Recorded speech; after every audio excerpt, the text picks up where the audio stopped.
Zotac is throwing their hat into the handheld PC space with their Zotac Zone. And there are a lot of things to talk about with this handheld, but there are definitely some things that I really love about it and some things that make me concerned about the successful nature of this handheld. First and foremost, I absolutely love my time at Computex, for those that are wondering. It was absolutely amazing. But when I saw Zotac's booth, I went straight there because I wanted to see whether or not the rumors were really true.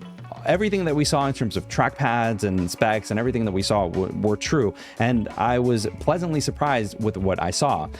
By the way, I've got to give a big shout out to the other content creators that I spent my time with in Taipei, Taiwan: Dopamine, the Phawx, ETA Prime, as well as Retro Handhelds. I have links down below in the description that'll lead to their channels. And honestly, if it wasn't for them, I wouldn't have been able to have as much of a good time. And just the collaborative effort that we made at Computex and kind of just working together and tackling different things was absolutely awesome. I hope to see them over at CES in 2025, and subscribe to the channels. Check them out. They're absolutely awesome people.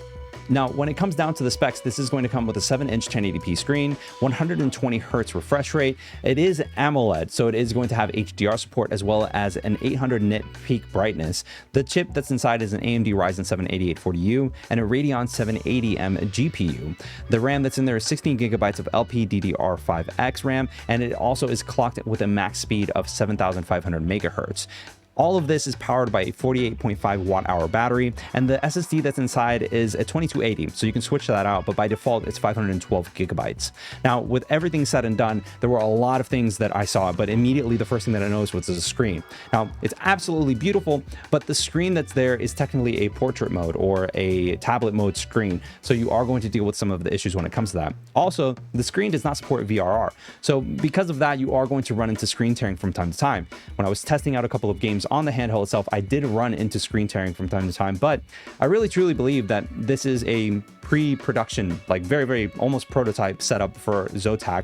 So when the handheld finally launches, I think that all of these issues are going to be ironed out, which is something that, I mean, it just happens with all of these handhelds. They typically release in a less than positive state, and eventually with all of those fixes and software fixes, everything just kind of gets better as is. But when it came to this, I was a little bit concerned when it comes to that. Ergonomically, it felt phenomenal. It felt really great, guys. Like, I felt like I could game on this handheld for a long period of time. There's curves that are there that support the natural nature of your hands, and the adaptive triggers feel really nice, so you can adjust everything that's there depending on the games that you're playing. I do want to go and mention that the joysticks as well as the triggers themselves are Hall sensing, so you never have to worry about drift for any reason.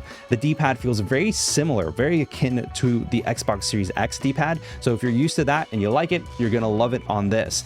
The trackpads, although there wasn't really any sort of haptic feedback, they felt fine. They did the job. I didn't really have to worry too much about stuff, but I really hope that there's going to be some sort of haptic feedback when it comes to using the trackpads, just so that it's similar to the Steam Deck. Right now, the Steam Deck is kind of like my main go-to when it comes to playing games that aren't that heavy. When I'm playing a heavier title, I'm going to go with the Legion Go or the ROG Ally, but the Steam Deck is still kind of my go-to. So having those trackpads feel fine. Personally, I don't use them that much, but I do know that there are a lot of people in the community that love using trackpads. So this is a great Windows competitor to put it up against the Steam Deck.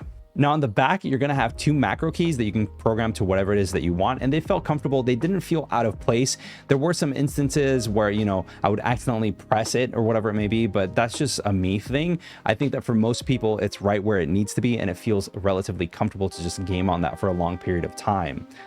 On the top, when it comes to I/O, you're going to have a power button that doubles as a fingerprint sensor. You're also going to have a 3.5mm jack, and it's similar to the ROG Ally and Ally X, you're going to have a volume marker that's kind of near the middle of the handheld itself. You're also going to have a USB 4 port. There's one actually on the top and on the bottom of the unit, so depending on how you want to charge it, if you want something that's a little bit more comfortable for your specific situation, then you can do so, and you're not plugged into just one side accordingly. Also, on the bottom, you are going to find a micro SD card slot. On the back, there is a kickstand, which is there so you can connect, you know, a controller if you want to, but it felt really flimsy. It didn't feel like it could actually support, you know, any other angle aside from the default angle that was there. So I wish that there was a little bit more control in terms of what you could do. I feel like the Legion Go does a really good job of that in terms of allowing you to set up the different angle or viewing angles that are there for the handheld itself. It's also worth mentioning that there's actually a little camera that's on the top left-hand side of the screen. So my assumption is that this is going to be used for Windows Hello, or if you want to go in and stream from the handheld, you can. But if you also want to use it for business and you kind of want to have the ability to have that and have meetings, it's also awesome as well. So there's a lot of flexibility and functionality in that sense. Now, one of the things that I noticed with this handheld is that at the bottom of the analog sticks where the ring is, there's actually a radial dial that you can use to adjust different features or different settings on the handheld itself. So if you wanted to adjust the screen brightness or the volume, or if you wanted to adjust the vibration or the intensity of the vibration, you can do so by just switching those dials. There's one on each analog stick, which is definitely interesting. I think that's just really nice to have like on the fly adjustments, but I wonder how that'll be in practical terms, because sometimes these manufacturers, they pack all of these features into this little handheld and they're cool on paper, and the first time they use it is kind of nice, but aside from that, that's pretty much it. Overall, the features that I'm really truly excited about is the fact that I'm having an OLED screen on a Windows PC handheld. That is ridiculously excited, but I do feel that that AMOLED screen is a double-edged sword because of the fact that it's a portrait screen. So you are going to be running into a couple of issues. Also, the fact that there is no VRR. Now, if it wasn't a portrait screen and there was VRR, it would be a home run. 110% it would have been a home run. Obviously, there are a couple of kinks that are there that I noticed while I was playing on the handheld. So it definitely leaves a lot to be desired, and I feel like a lot of these kinks are going to be ironed out. So I'm looking forward to getting a review unit just to check it out and see whether or not this was something that I could recommend.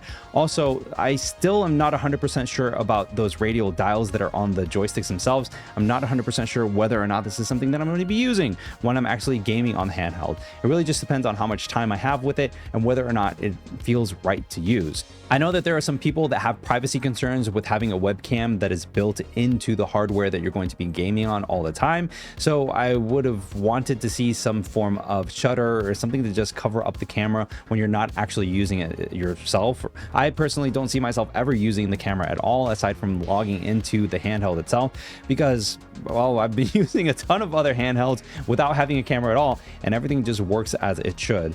And I also don't see myself having conferences or having video calls while using the handheld. It just isn't something that I see myself using at all. So I don't know.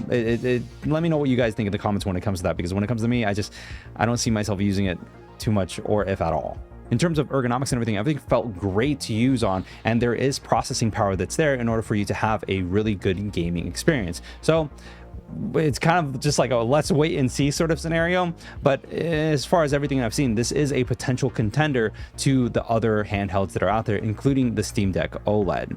So guys, let me know what you guys think in the comments down below. I'd love to hear your thoughts. If you want to hear my thoughts on the ROG Ally X, then click this video over here. I was able to check it out over at Asus headquarters. And if you want to hear my thoughts on the Asus ROG Ally versus the Legion Go versus the Steam Deck OLED/LCD, then click this video over here. And until next time, guys, I'll see you on the next one. Peace.